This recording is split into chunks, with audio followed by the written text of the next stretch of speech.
afternoon.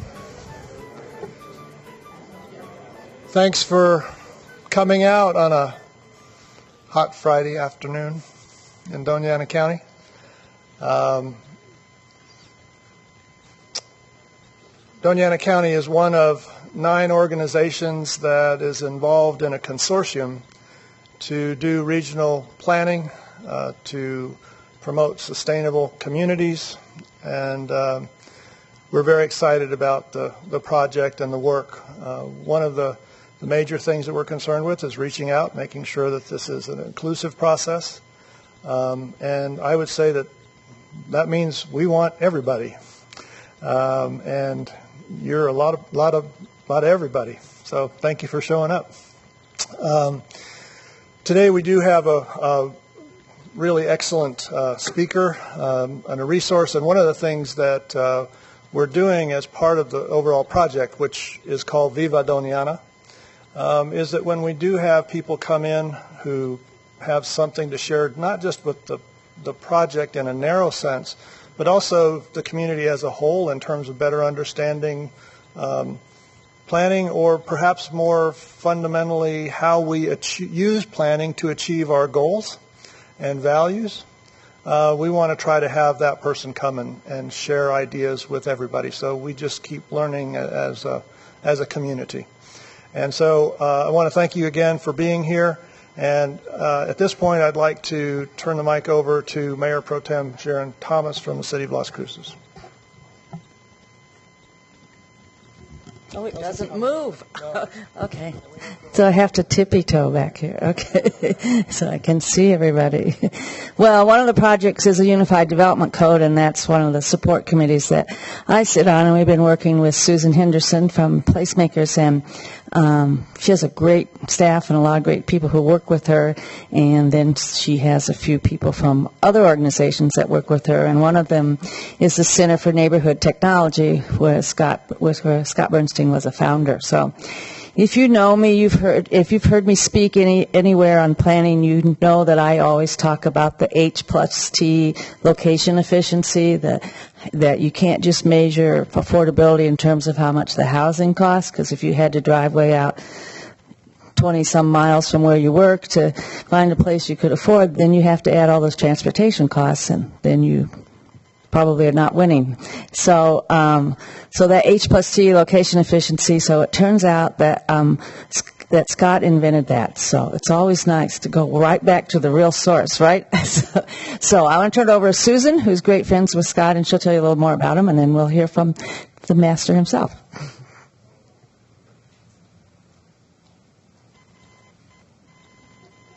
So thank you very much, Sharon and Billy. I asked Scott if I was writing his obituary, what would be the 3 things he would want to be known for, because otherwise I could talk about him for 15 minutes and not do him justice.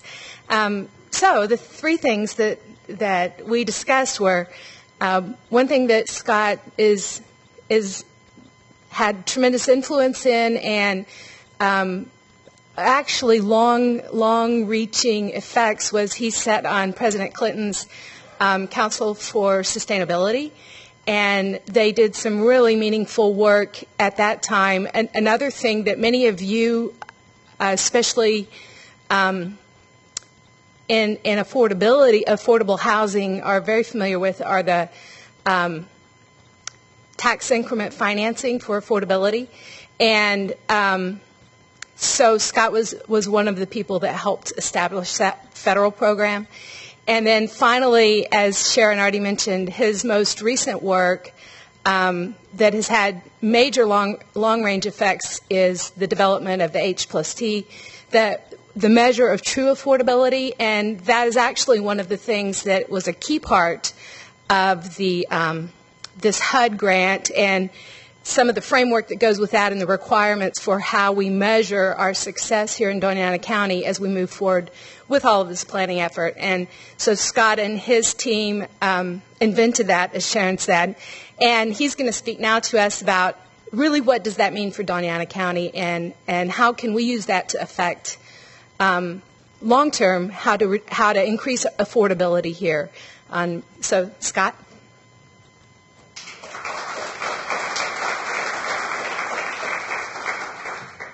I'm not quite ready for that obituary yet. So, well, thank you very much. It's a real pleasure to be here. My friends at Placemakers have been bragging about this place for a while now, and I've been helping with some background research, and it's a delight to know that the place not only measures up to but exceeds that expectation.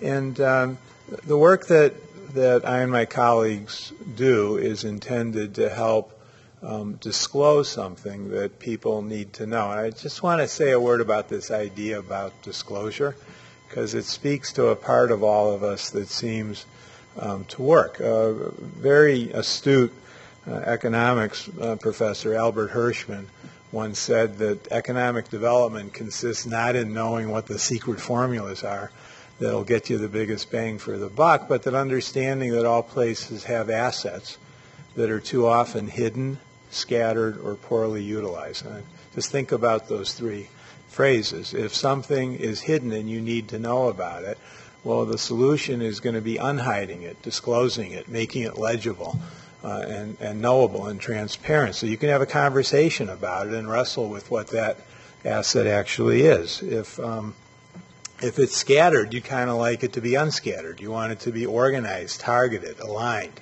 focused, in focus. Friends of mine's created a planning firm. It's called In Focus. Another one created one called On Target. Both of them make money. They're smarter than I am. But the solution to being poorly utilized is to have an asset that's well utilized. It's used efficiently and productively. And this idea that a community as a whole could be productive and efficient is a first cousin to the idea that a building could be more efficient, or that a firm or a sector could be productive. And somehow we've ceded the idea of economic efficiency and productivity to activities that somehow exclude the public realm and the public sector. And that's unfortunate, because we spend significant resources. We spend a lot of our available meeting time going to meetings arguing about whether it's worth spending money on the next increment of improvement or not. And there's tools available to help make those decisions, and places that use those tools, and I'm going to give some examples in a few minutes, know that these things pay off. But if we don't treat that proposition that it's possible to be more productive and for those benefits that we're trying to capture to be captured inclusively, which in English means should work for everybody, then what we get is the cynicism about whether it's worth having government do anything at all. So what I want to talk about today are some of the drivers in the economy, in the real estate sector and otherwise, that set the table for what you've done in the Viva Doña exercise to have meaning, to talk about how the nature of development affects the cost of living and what you can do about that. The third is to think about not only what it costs to get the improvements that you want, but what the benefits are, so you can make a reasonable judgment about under what conditions it's worth it, and then make some suggestions about how to take the next steps coming off of what you're already engaged in here in Doña County and Las Cruces. So what is driving real estate demand today, and how can you think about it? And I just want to tell an anecdote off of this woodcut from 1700. I call this When Coffee Came to London. I promise you it has nothing to do with Starbucks. In 1700, coffee was a new commodity. It was wildly popular, probably in part because it was more addictive than tea, but the invention that came off of the importing of coffee that we live with today was a kind of public house that was non-alcoholic, a coffee house. It was a social invention, and it took London by storm. And some of these coffee house operators, today we call them entrepreneurs, were more successful than others. And the most successful entrepreneur was the one who came up with a formula of trusting what he was seeing. London was a walking city, and there were people walking outside in pretty miserable weather a good part of the year. And people were even conducting business outside on the sidewalk. So he would go around, and wherever he saw a large group of people looking uncomfortable conducting business on a coffee house, he marked it off at a map and rented some space, and he opened up a coffee house. And that was his secret to success. That was his market study. So one day, he noticed the biggest group of such people he ever saw over on the edge of the Docklands, and he decides to eavesdrop. And who were they? Well, they were ship owners. And what were they talking about? Well, they were taking bets. They were taking bets on whether their ships would come in or not, on time or not, with what they ordered or not. And he said, a market. So he builds them a very large coffee house, and it wasn't big enough. It became very popular. So he figured out that these ship owners were also in the financial markets. He moves it over to Exchange Alley, which today is the City of London, the financial sector, and he builds one 10 times bigger than that. 10 times bigger, and then eventually he puts slate on the walls and chalk on the table so they could go up and record their wagers, and then he adds paper to the table. And every year he adds these little improvements to it, and it kept doing that. And the business grew, and 75 years later, Edward Lloyd's descendants sold shares in that enterprise. That's how Lloyd's of London got started, as an inventive way of conducting business while drinking coffee. That's how the insurance industry got started. And that's what you're doing here today, is my point. You're doing it in a place-based setting, not to create a global market, but rather to intersect the global market and make your local economy work better, and you're trying to invent a way to do it that's engaging and rewarding at the same time, and that should be the measure of success on your various planning exercises. Now, the market is telling us that it's looking for places right now that are more resilient. I've never seen a word catch on so fast as in the last 12 months.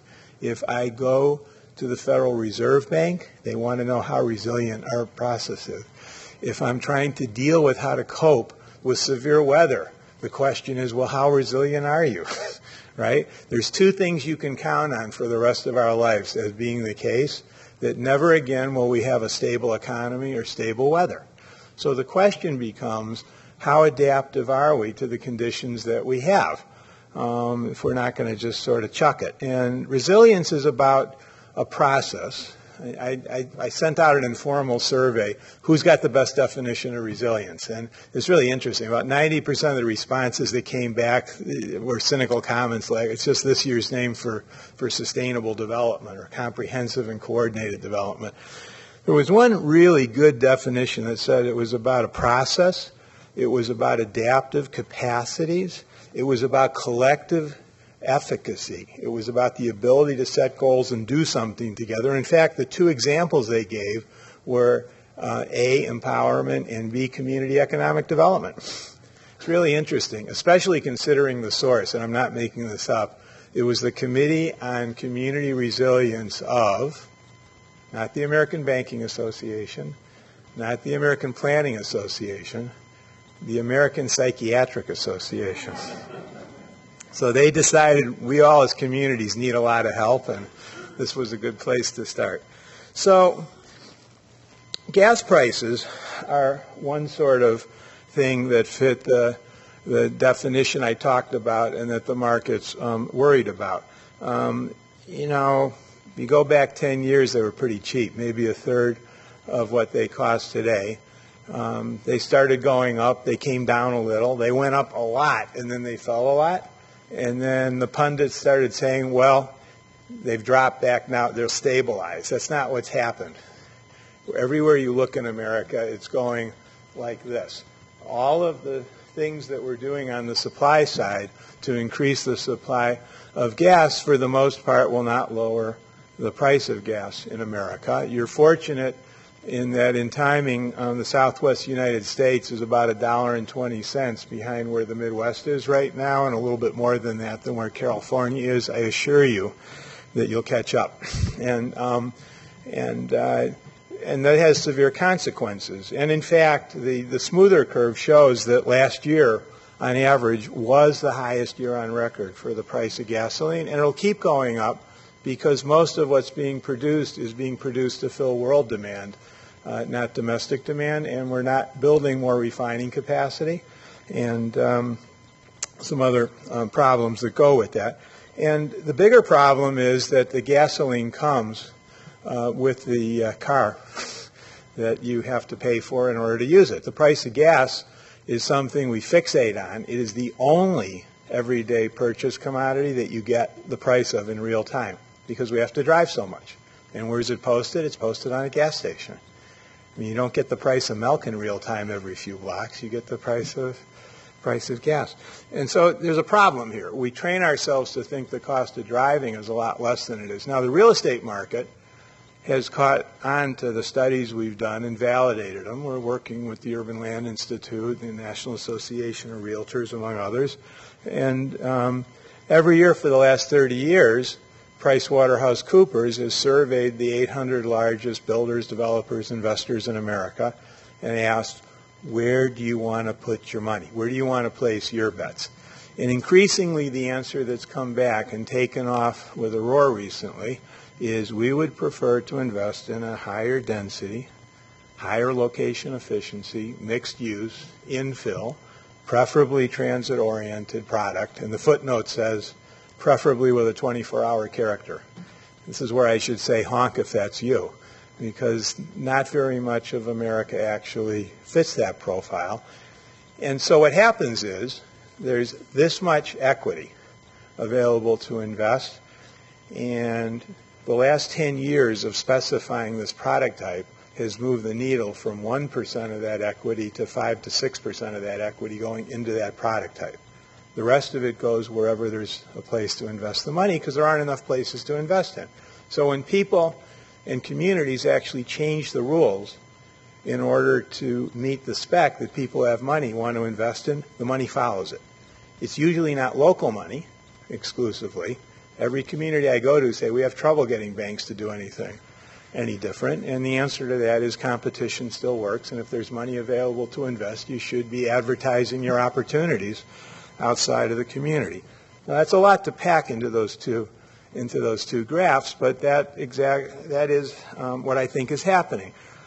Now, that's on the market side. The household side of the market side is related to the consequences of not doing it. This is what the consumer expenditure, I'm sorry, if you're bionic, I'm sure you can read all those words, but they say that power corrupts and PowerPoint corrupts absolutely, and I guess this is another example of that. But everywhere you look in America, the top cost of living is the cost of housing on average, measured on a regional basis. And the number two cost not too far behind is the cost of transportation. If you listen to the blogs and the think tanks, you would think the number one cost of living is medical care or the rising cost of food and what have you. But it's housing and transportation. Households spend 4 times as much cash out of pocket every year on transportation as they spend on medical care.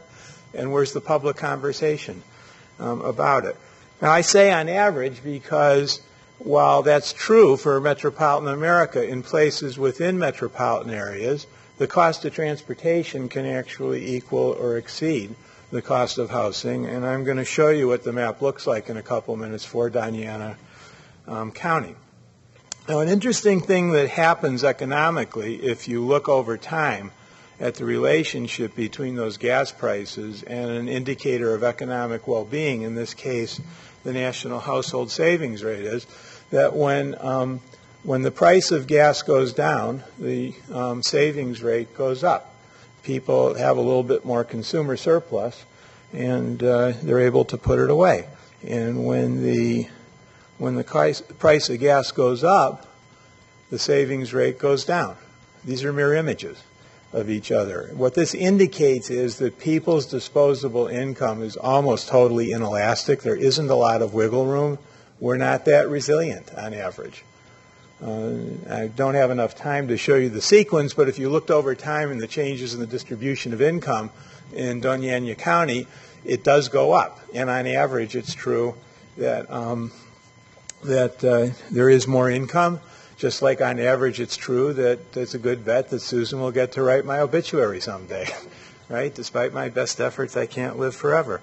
But on average, it's pretty tricky. And what's happening is that for the upper 2 income deciles, income has increased a lot. For most people in the county, you've stayed level with the cost of living, and for a lot of people, unfortunately, you've fallen behind.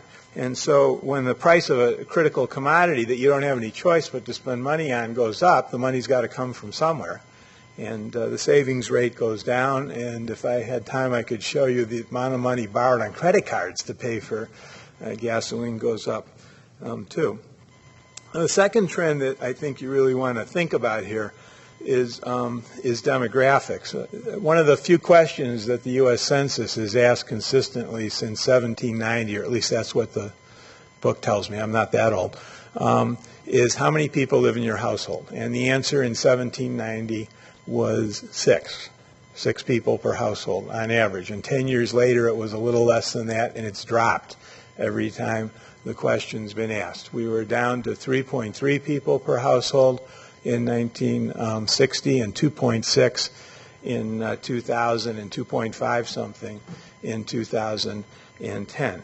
And so this is the number of people per household. It's not the size of the people, the number of household, or it's certainly not the weight in the number of people per household. That's a trend we can talk about another time.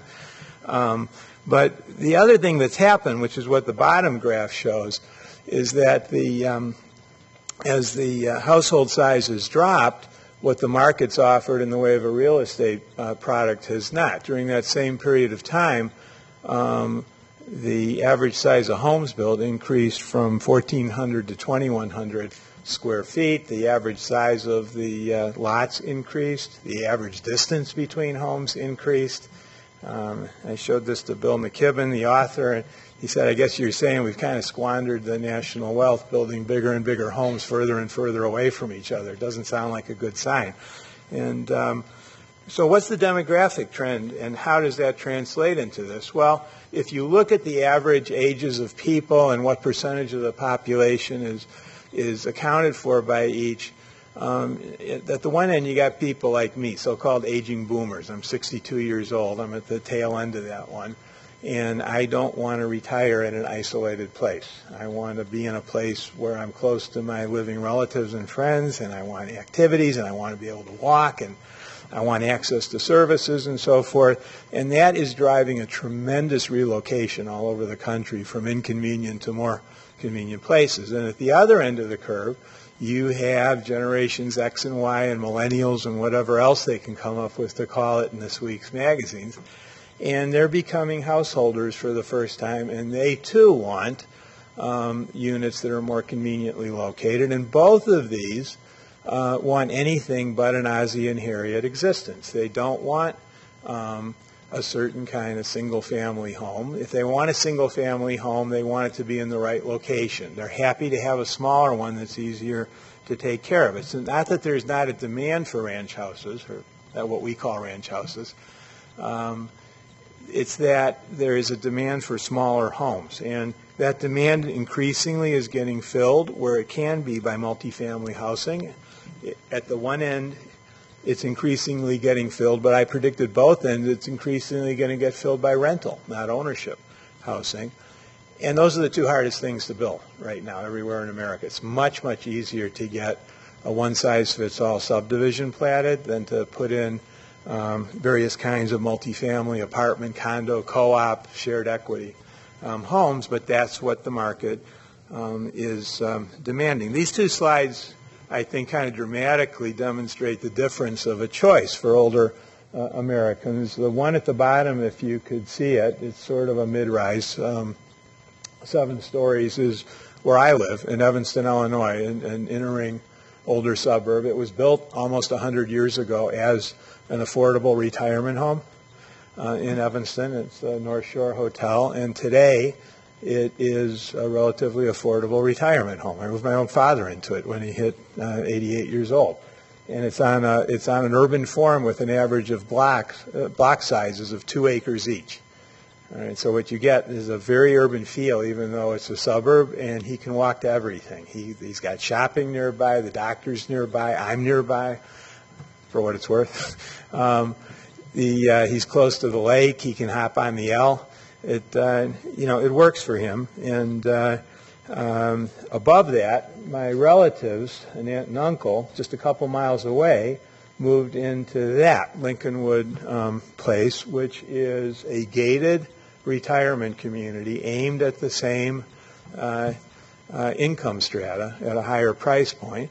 It was built in the corner of a parking lot of a mall, and that street separates the development from the mall, which is where people want to go to shop, but it's dangerous to cross the street from the retirement community to the mall. So the retirement community has to run a van every 15 minutes to take people across the street. And you can't read the sign, but it says seniors crossing. It's a little bit like a cattle crossing sign. And it indicates, I think, a certain attitude. The whole thing does. It was impossible to put the community in a walkable part of that same village, but they practically rubber stamped the application if they would put it in the corner of the parking lot. And for those of you like me who have aging relatives, ask yourself what that tells you about what the signal is about the value of your own family.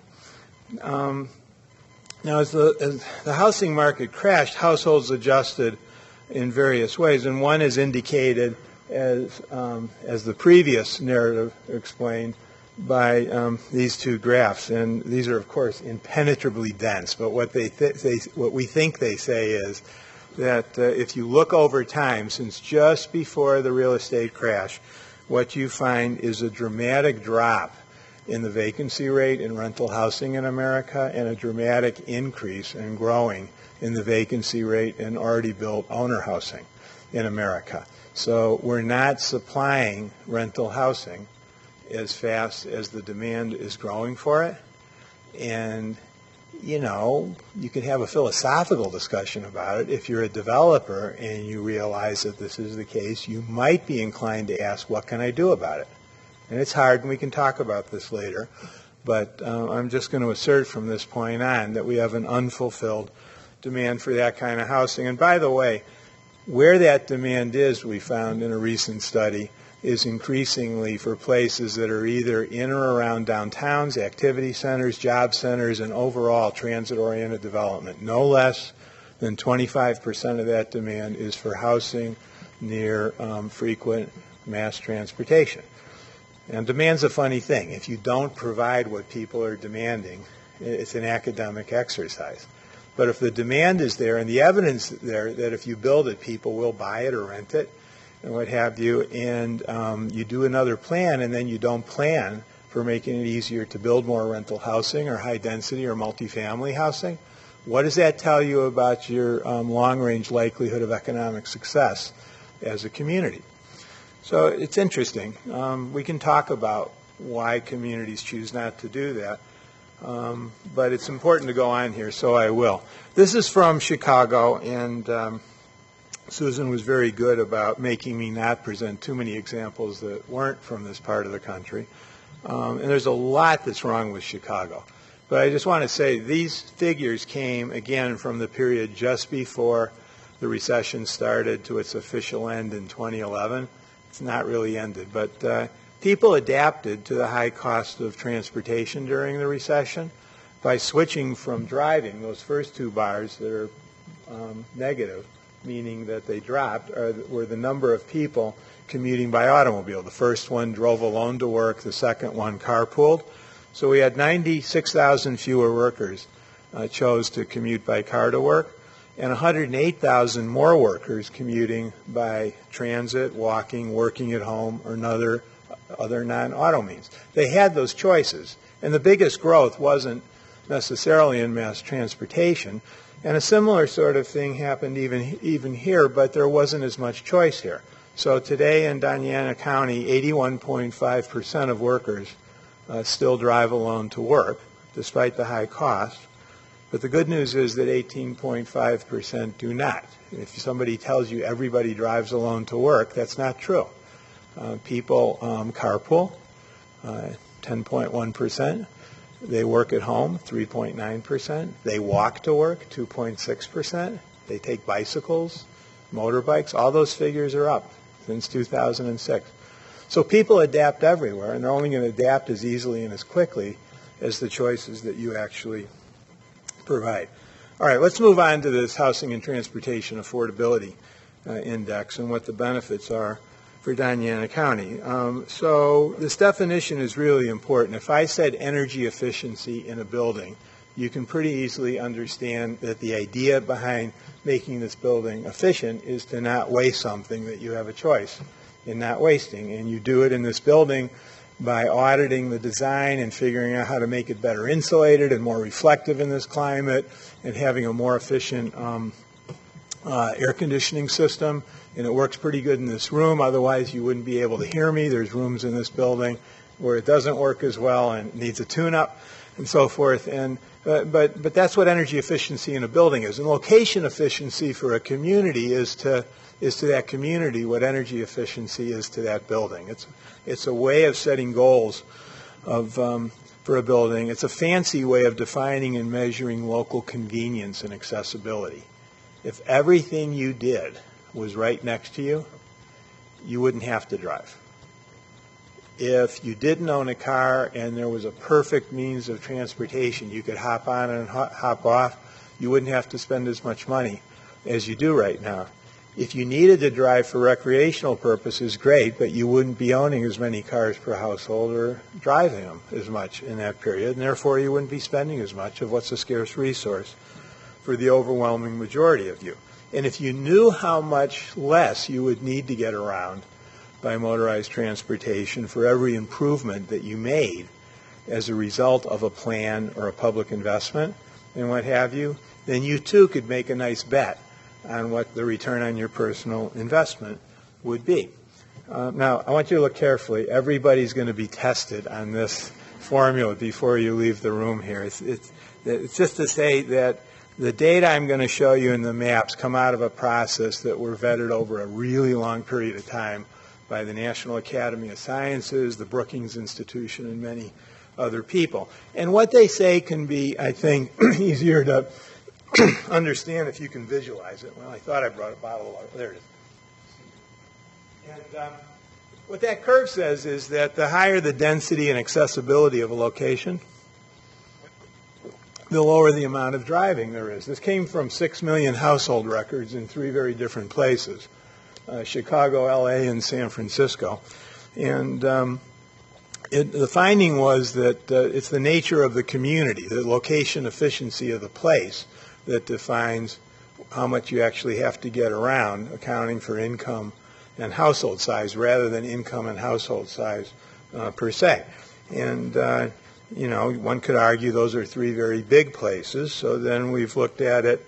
We came up with a method of looking at it in all 900 large and small regions in the United States. And we found that it's the characteristics of the place, the density, the urban form, the street accessibility, the transit accessibility, the jobs access regionally, controlling for income and size, that accurately predicts 92% of the time, plus or minus 5%, how many cars per household people will own, how many vehicle miles they drive them per household per year. And that multiplied times unit cost for the area adds up to how much people spend per household per year for driving. And if you start to map these curves out, for each one of the 110 block groups in Las Cruces, or the much larger number of block groups in El Paso, Texas, you get similar curves to the ones I showed earlier. If you take a look at what happened to the cost of transportation versus the cost of housing in Doña County from 2000 to 2009, you find something very interesting, which is the cost of housing leveled off as a percentage of income during that period of time, whereas the cost of transportation went up. So the cost of transportation went up, and for anybody earning less than median income, it went up faster than income did, thereby wiping out those savings. And for truly low-income people, you're talking people earning, let's say, 80% of median income or below. In fact, there's a very good chance right now that they're spending more for transportation than they're spending for housing. And why is that important? I mean, we've got a tremendous apparatus in place behind the scenes to measure the affordability of housing. We do that in government. You do that in the real estate industry. If you go to Realtor.com, it will tell you what the cost of housing is and allow you to plug in your income and tell you what percentage of your income that house is. You will get 4 pages of single-spaced information about the cost of the housing, and there's even a calculator to tell you what percentage of your income the cost of housing is. You know, it might tell you what the local school reading scores are. Now, when it comes to transportation, it's likely to have exactly 2 words. It says, transportation nearby. So this is the hidden extra that I think you need to be concerned about.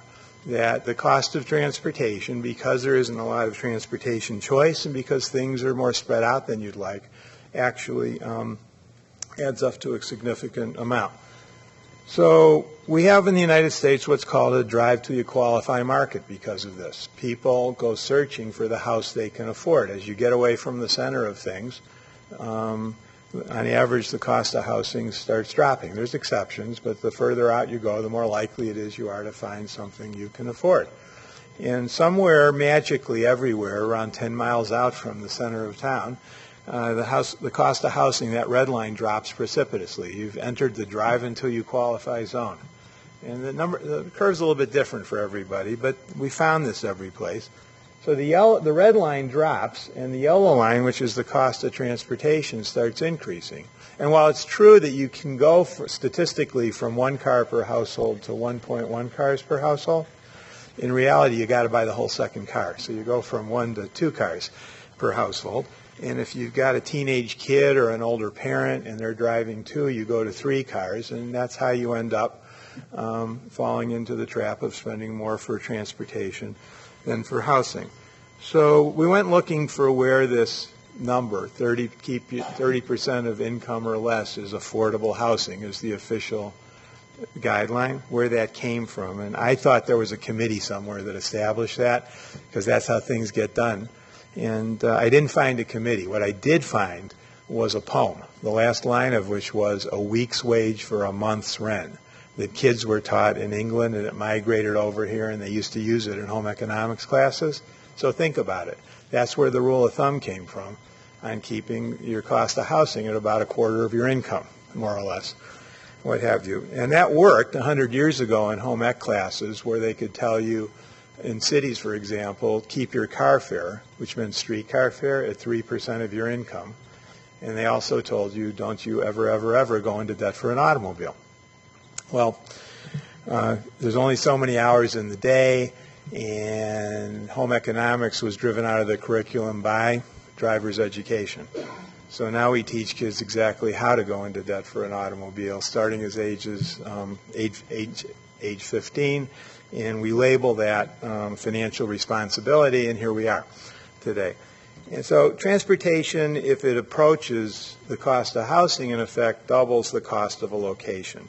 So the affordability index that we created is a way of adding the cost of transportation to housing when indexing the relative cost of a location. And this is a freebie. HTAindex.org has done this for the country. And in this, you can go in and look at any region, any county, any city in the country, or you can do it by congressional district if you're so inclined, or metropolitan planning organization. And you click on that map and you type in Las Cruces, New Mexico, and you get this map back. And the map on the left maps the first factor that goes into this, which is net residential density. And the darker the coloring, the higher the density, and the lighter the coloring, the lower the density. The map on the right is a mirror image of the map on the left. We're measuring vehicle miles traveled per household per year. And there, the darker the density coloring, the lighter the vehicle miles traveled per household per year. And so density varies from 0 to 13 households, per residential acre here, with a low average of 2.2.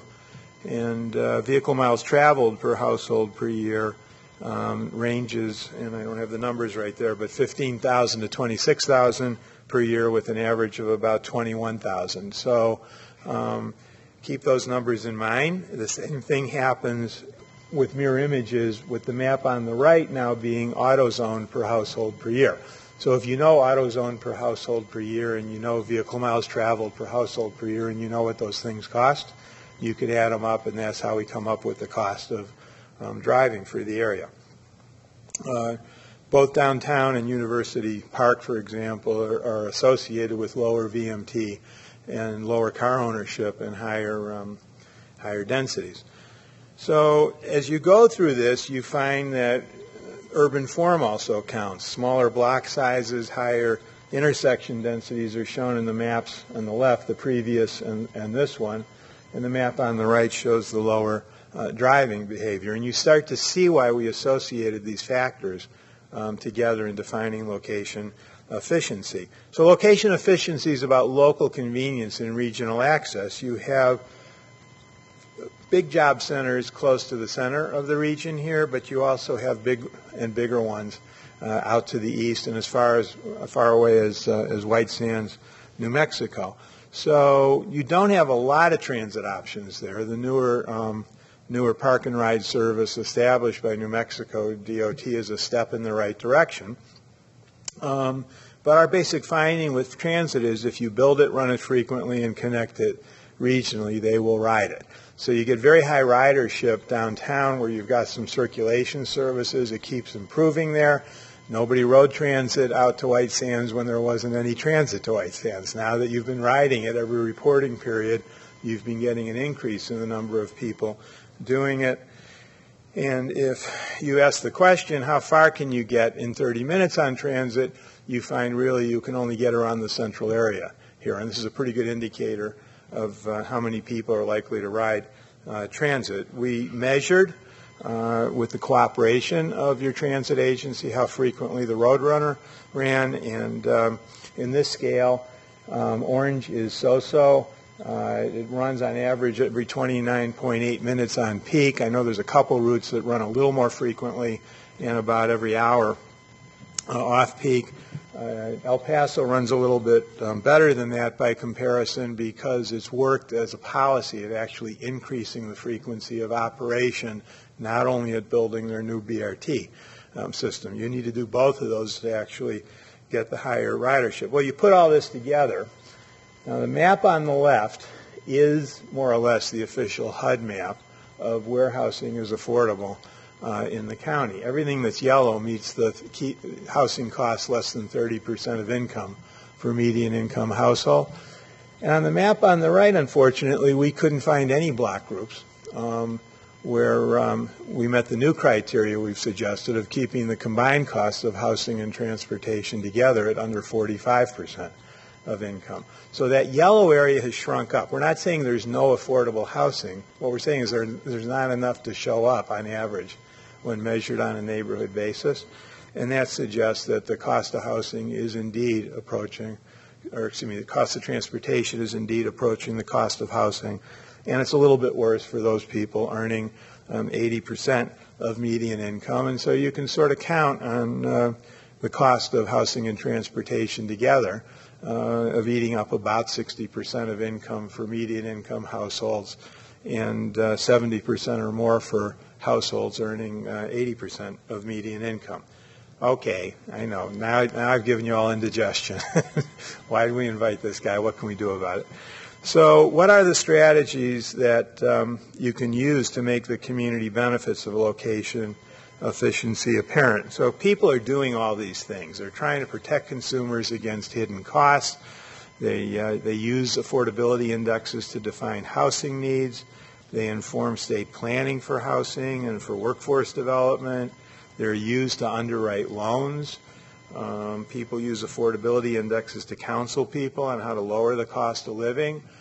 And they're starting to tweak those now in dozens of jurisdictions, other grantees from HUD in the very same program that you were fortunate enough to get, to do a better job at raising the money necessary to improve their location efficiency.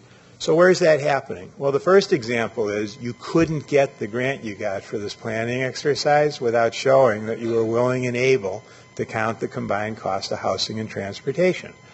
It actually got you the money for this program, and if you so choose, for example, next year, if Congress doesn't get rid of something called the Tiger Grant Program to apply for implementation funds, you will have to go through this analysis again and show that what you're proposing to do will improve the cost of living. It's not there to make anybody do anything. It's there to, in that federal case, to take competitive funds and say, we're willing to put some extra money on the table if you're willing to make this count.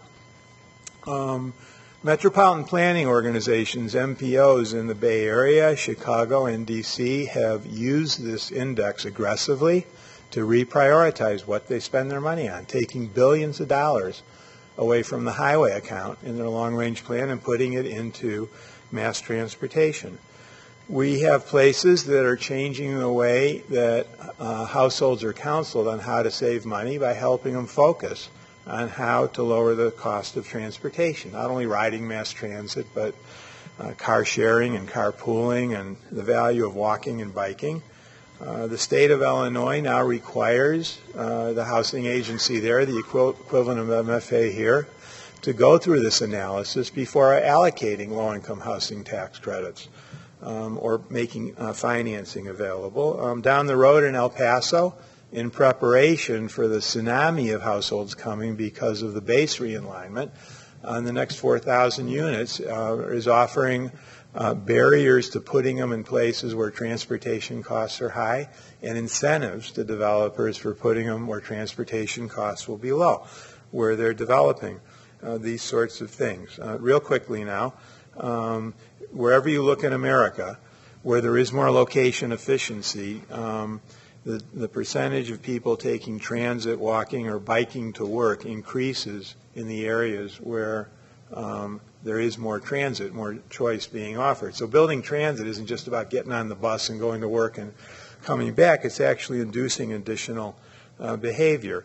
In Miami, we're seeing a difference of about 7-8% in the cost of living in favor of the places with more transit choice within Miami. Around the country, on average, it's actually in the 10 to 12% range. And so that's pretty good. I mean, that's really good.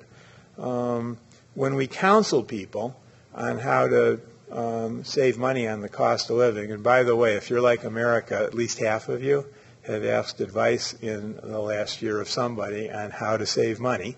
Some of you it's required because for a program or for a loan.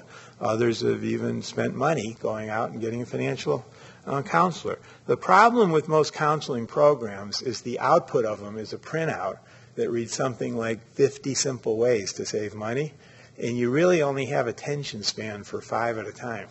So we tried a program in which we gave people only 5 choices on how to save money through energy efficiency, car sharing, taking mass transit, buying food differently, and telephone services was a big one. So when you give them that choice and tell people how to use those services and measure it for a year, instead of a 1% increase of the savings rate, you get a 5% increase. In English, that means a first-time home buyer, instead of taking 10 years to save for a down payment, can get it done in 2. And that's a really important sort of finding. It's amazing how many people don't know how to use the programs that are around them, and it's because we don't tell them. In Chicago, this is an example of resilience in action. I wanted to know personally, exactly 10 years ago, if you offered shared cars as a benefit on demand, would it work? Would people ride them? And you couldn't look it up in a book. Nobody could answer this question. So we bought 10 cars and we started offering car sharing services. And we were in a back order situation. I grew up in a retail family. I was always taught it's better to be in a back order situation than the other way around. In this case, having cars and nobody to ride them, or buses and nobody to ride them. So we ended up with 250 cars and 15,000 members using cars on demand, and getting a card that got you not only into the car, but got you discounted transit ridership on the Chicago Transit Authority. And we sold that service to another outfit a couple weeks ago because we also successfully attracted the competition. So while we're sorry to get out of the business, we think we successfully proved that if you offer people a good choice, it'll come. Our members were saving 10 to 12% on the cost of living, reducing their average travel by 5,000 miles per household per year. And for every car we put out there, it was amazing. 40% of our members were selling a car within a year of joining. 1 year after joining, after the recession, it had jumped to 70%. It's a really good deal. When gas prices spiked in El Paso, the cost of living increased only 4.6% in the most location-efficient places, but increased at least 11.2% in the least efficient places. That's what these maps say. And there was a similar effect on repeat sales index. Property values dropped faster in the least efficient places compared to the most efficient places.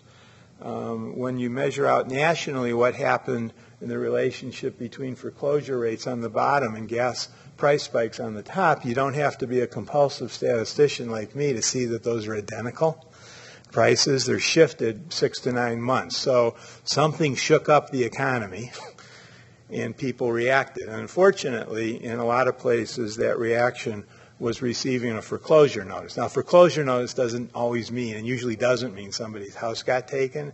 It meant you were put on severe warning. You better do something about your economic situation.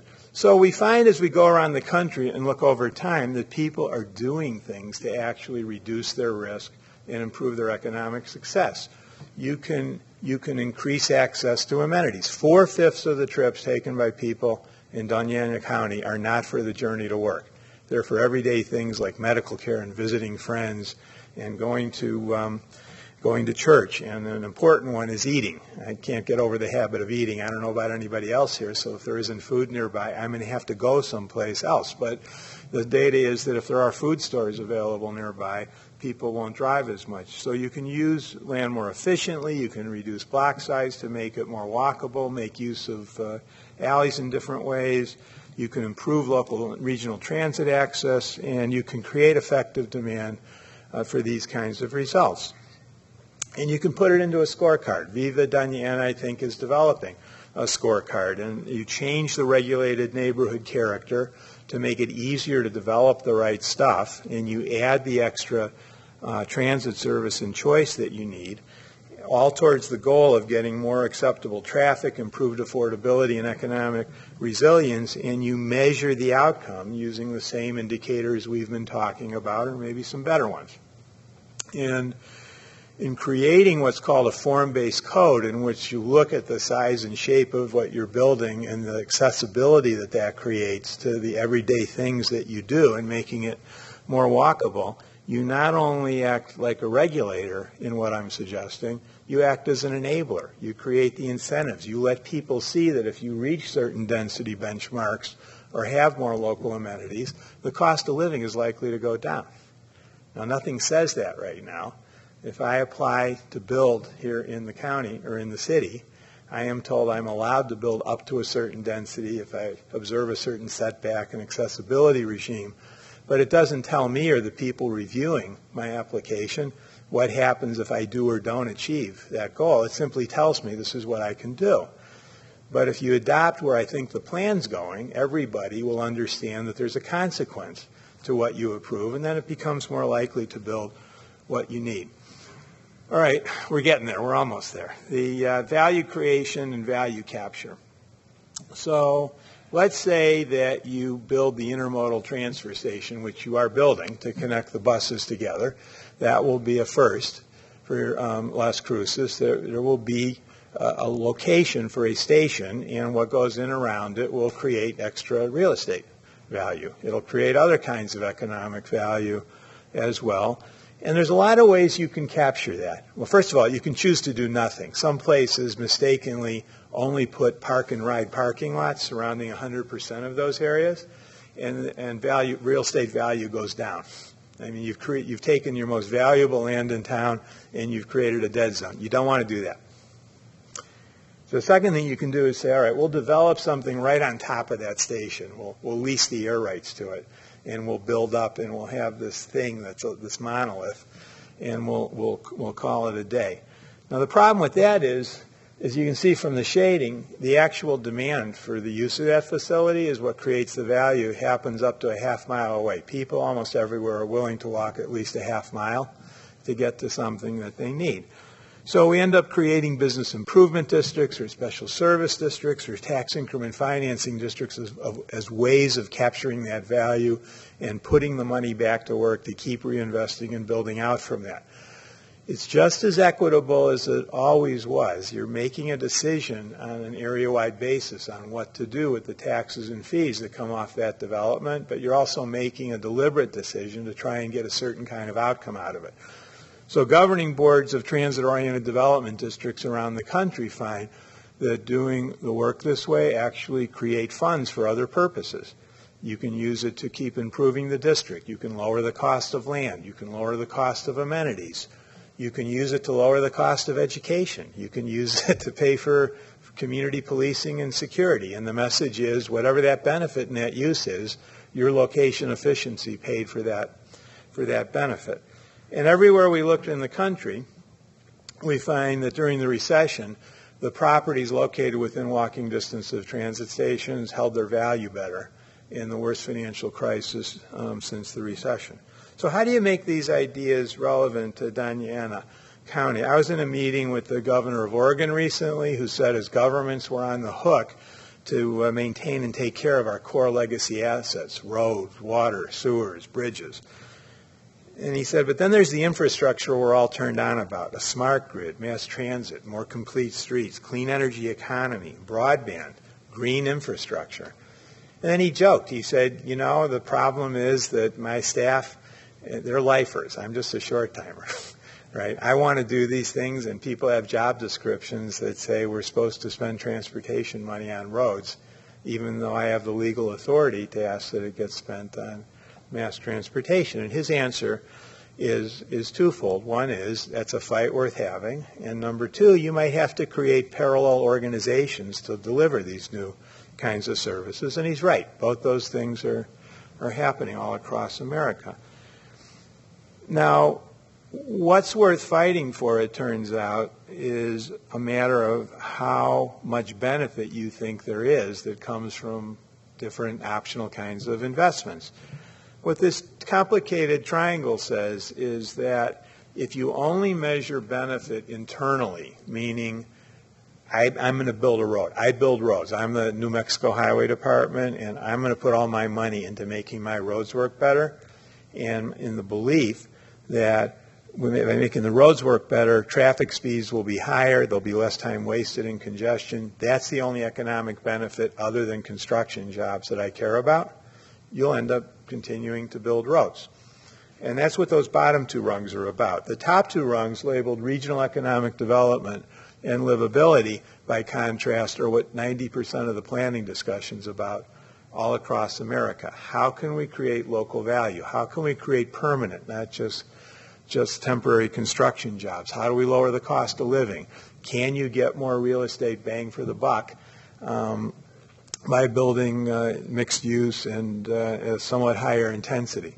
And can you get a quality of life improvement out of it? That's what the livability proposition's about, by making it more walkable and safer and easier to get around, and the kinds of amenities that are open, not just 9 to 5. You notice that it's really interesting to me, most commercial places are open exactly at the time when most of us are working.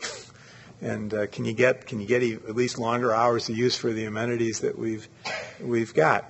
Little victory to announce here. It used to be the case that to get mass transit dollars out of the federal government until a couple of months ago, you had to show that you were improving travel times on mass transit, just as if it was a highway. A transit system was treated just as if it was a highway. And if the money was going to get spent regionally and you could serve more people on a highway, you couldn't get approved by the transit agency in Washington because allegedly you wouldn't work as well as putting more money into the roads. And we got that one changed. Now, these other things, like cost of living, now start to count, and I've just tipped you on something. If you want to make the decision to go ahead and build a better transit system and apply for federal money, you will have a better chance next year than you would have last year. I'm going to move through the rest of this rather quickly. El Paso, Texas grew up around its inner city transit, its border crossing, and its local streetcar system. And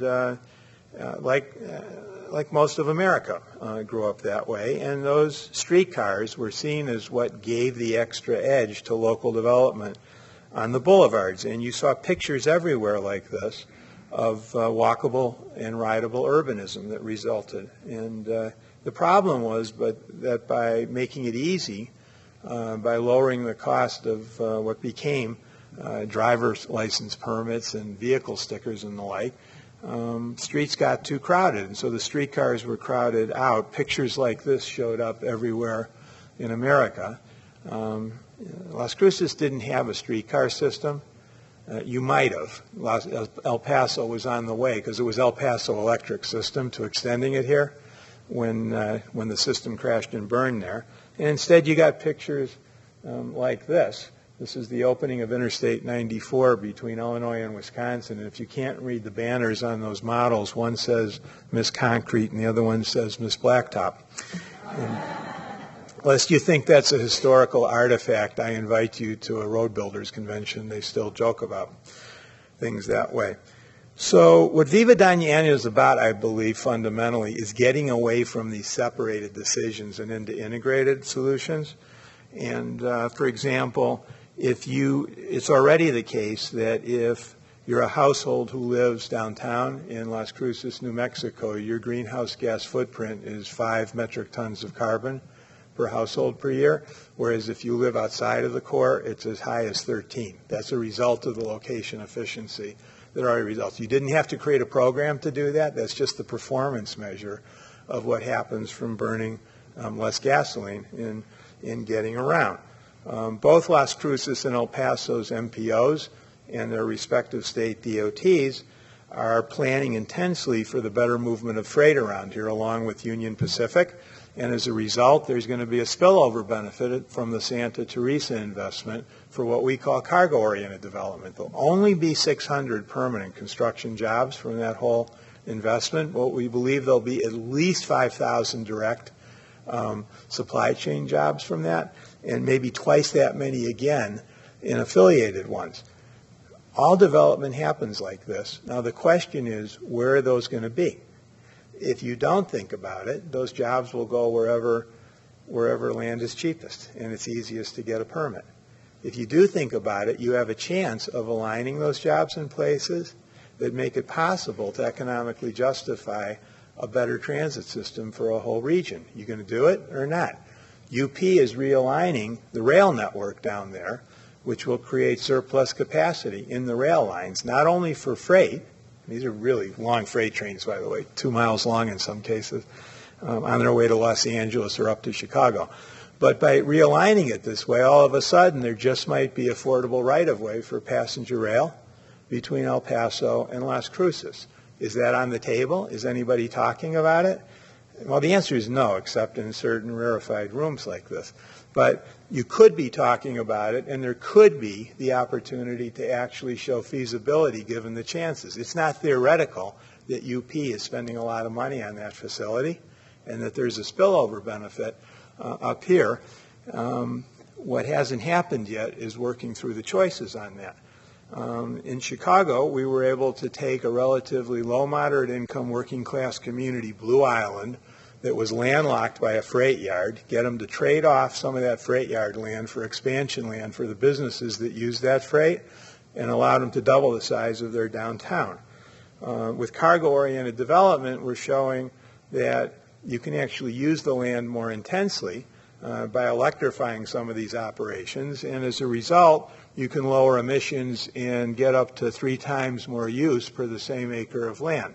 This particular set of pictures is on a related benefit in Calgary, in Alberta, Canada, where I just spent the first 3 days of this week, and my body's still going through thermal shock going from Winnipeg to here. When they went to build a light rail system and they weren't sure the economics were feasible, the general manager heard that the province, the equivalent of a state here, was building a wind farm, much like the ones being built throughout the Southwest. And so he calls up the general manager of the wind farm and says, here's my electrical load. How much would it cost? Or rather, how many windmills would you need and how much would it cost to build them? And he said X million dollars, and he wrote him a check. And so now the light rail system was not only economically feasible, it's operating. It's the only wind-powered mass transit in the world. And why aren't we that smart? And they rebranded the whole transit system Ride the Wind, which way upped the ridership on it, made it a very popular sort of idea. So by setting your goals a little bit higher, you actually got extra money into the deal that wouldn't have been available otherwise. And you achieved in a very skeptical market. You're not going to get a more skeptical market about sustainable development than Alberta, Canada, right now, that this stuff is a good sort of idea. I got a picture of Sherry yesterday standing next to a wind generator blade, by the way, in Santa Teresa. The blade is about the width of it's about the height of this room, and Sherry's about this tall, and it makes a dramatic statement. You guys should make a card out of it. In the case of the cargo and transit-oriented development, we were able to, this became so obviously valuable that we got 30 separate suburbs to, in effect, sign a treaty to collaborate on jointly raising money for the transit and cargo development improvements that they needed. Came up with a sophisticated plan to simultaneously plan for better transit, intermodal, manufacturing, and environmental investments, and that earned them the same grant that you got here from HUD, and they in turn spent it on creating an investment bank that's investing in these things with those communities and with developers. So that's where I want to leave it, is to say that you can answer the question, if you do this right, where can the money come from and the will come from to make these sorts of investments? It starts by coming up with creating effective working partnerships. And it ends with taking the step of saying yes to the common sense recommendations that you already have and inventing a few others. So you have plans that have been paid for to create better working mass transit out of the system that you have. And you should say yes to that. The idea for an intermodal center here came from that. And you've implemented it. There's 19 other good ones there that haven't been acted on yet that look too expensive to implement. The author of that report believes it'll cost $450 million to implement all of those over a 30-year period. And if you say $450 million, it sounds really expensive. If you take the numbers I gave you before and you say how much are people spending right now for transportation, it's about $10,000 per household per year. That's what the cost of 2 cars, 22,000 miles a year, and a few extras cost you. It's $650 million a year is already being spent out of pocket by current residents. I mean, without even talking about the likely doubling of population in 30 years, that adds up to $20 billion. You can do the math yourself if you don't believe me. It really is that kind of money on the way to being spent here, except it'll be at least twice that with the doubling of population. So $450 million on that scale of things is a tip. It's not an expense. It's an investment. And it's an investment that will pay handsome returns for years to come.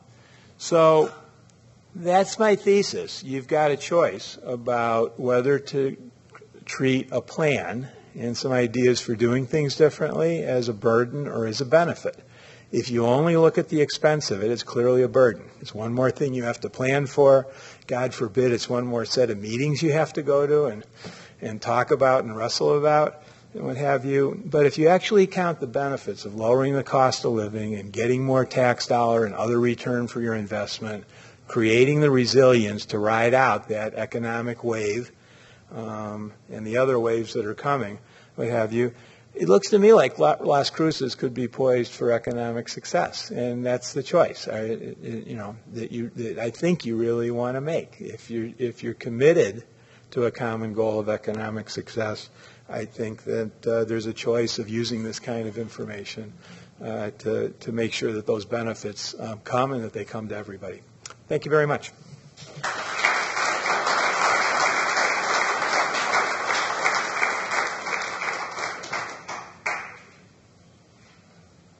We've got time for a few questions. Who'd like to be first? Chris.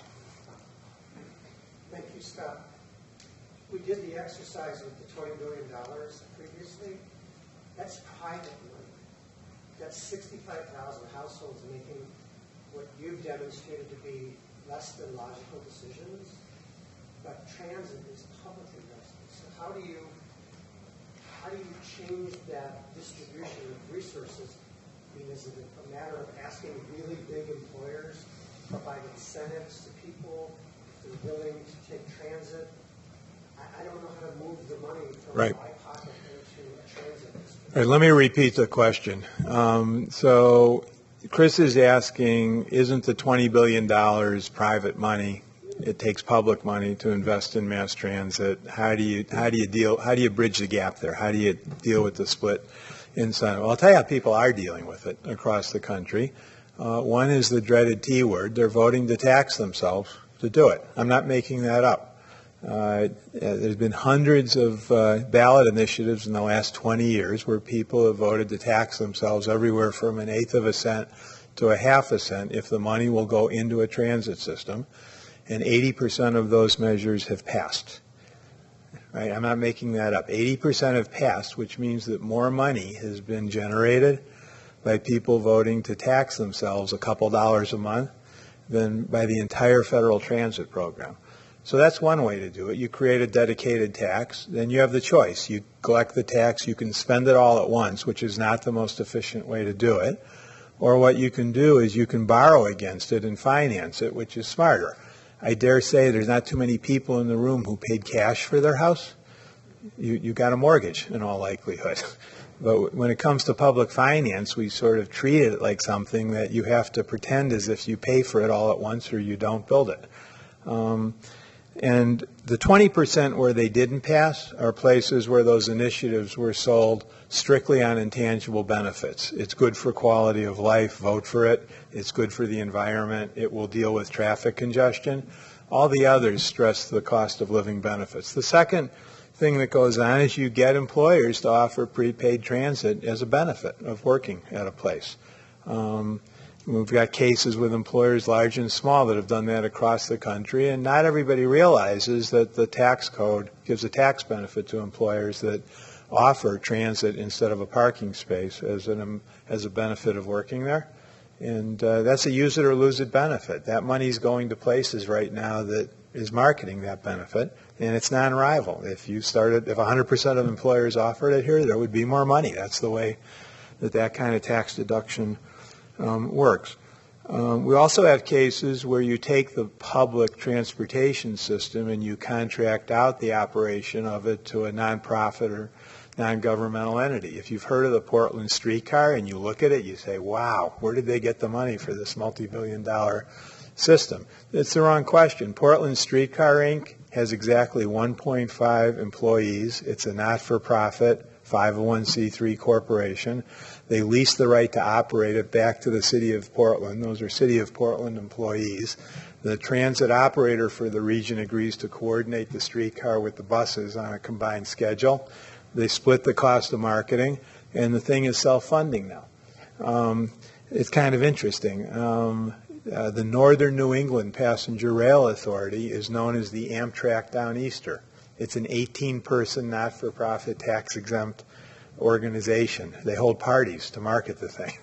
I worked with them to make the case that they could afford to expand that system. An extremely hostile legislature was convinced to vote the money for that. So there's ways to do it. It only happens when you actually count the benefit of what it is that's being offered, Chris. And the evidence is pretty clear that there's a way to do that and do it consistently. And I think having a plan finally to link it back to the kind of development that would happen along the transit lines is a real sweetener. So you're ahead of the game there, but you need to catch up on the transit planning side of it so you can integrate these things together. Any question? Do you know of for-profit? Let me give you the... Why not? Do you know of for-profit, private, public partnerships that have worked in this area? Sure. The question was, do we know of any for-profit, public-private partnerships that have worked in this area? So we have cases where on the record you have public transportation, but for-profit operators have taken over the operation and upgrading of transit systems in Southern California, in New Orleans, part of the Massachusetts Bay Area, Boston and suburban system is run by a for-profit operator. The caution there is that the benefit of bringing a private operator is they really know what they're doing to operate a system. They're more nimble. They have access to capital markets that cities don't. But that money costs more than it costs you as a local government to operate it. And these are pretty sophisticated negotiators as well. And some cities have come out way ahead, and others have gotten the short end of the deal. So it's worth taking the time to understand what to negotiate for and how to do it. But there's a lot of money out there. I mean, one effect of the recession is there's trillions of dollars bottled up in investment funds looking for a home right now. So if you can, again, be really good at specifying what the benefits are that you're looking for as a county, then you'll be much better ahead when you get the right lawyer to help you negotiate the right deal. In that, there's no magic about the so-called P3 deals. You have to work at it, but you can come out ahead. My guess is that the one thing for sure that would be amenable to that kind of analysis would be the addition of scheduled train service between El Paso and Doña County. It might also work to schedule it between Las Cruces and Albuquerque, but that would be for a future study, and that's speculative right now. But you can make those things work, and those shorter train lines are the ones that are making money right now for Amtrak.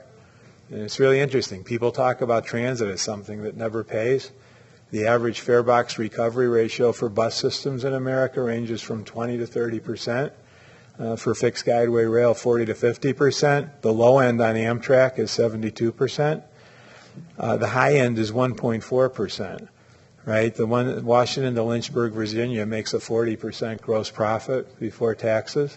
The short lines that I mentioned, like the Downeaster, come pretty close to breaking even on their main service. The ones planned for Phoenix to Tucson, 110 miles, and San Antonio to Austin, Texas, 110 miles, would probably be the most profitable intercity rail lines in America. But I got a sneaking suspicion you're sitting on a good one right here in El Paso to Las Cruces, and that study that's been done to date needs to be upgraded using this kind of information and insight into what works, and you might just have a winner there.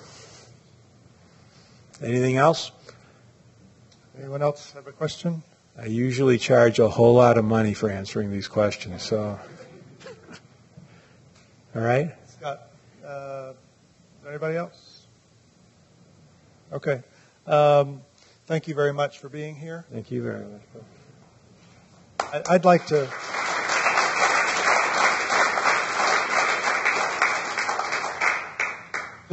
like to put in a pitch for the larger effort. Viva Doña consists of 5 major projects right now that are going on. We have a regional comprehensive plan, model colonias master plan, border economic development plan, a model corridor development plan, and a unified development code.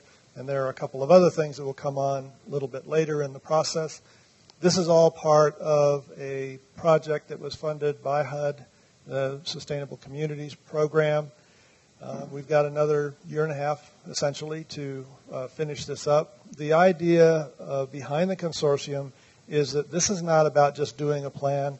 This is about setting up relationships where we are going to be able to continue this work over time. So when we get to the end of the grant, hopefully we will have found additional money to continue work. There's a whole lot of implementation that is required here.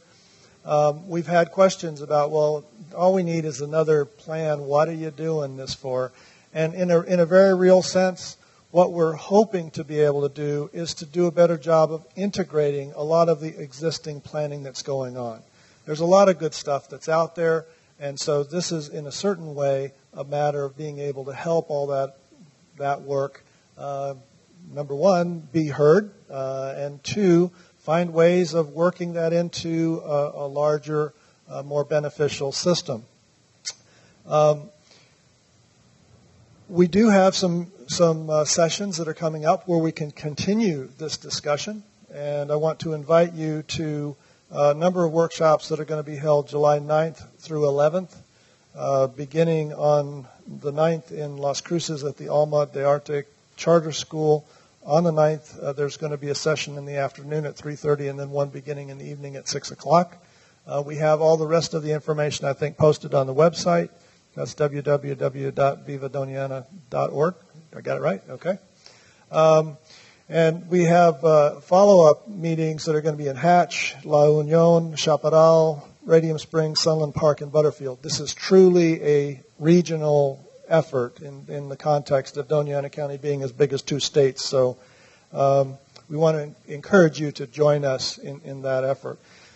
Last thing is that I started off by saying, in a sense, this is all about community and working together, and a part of that is getting to know people.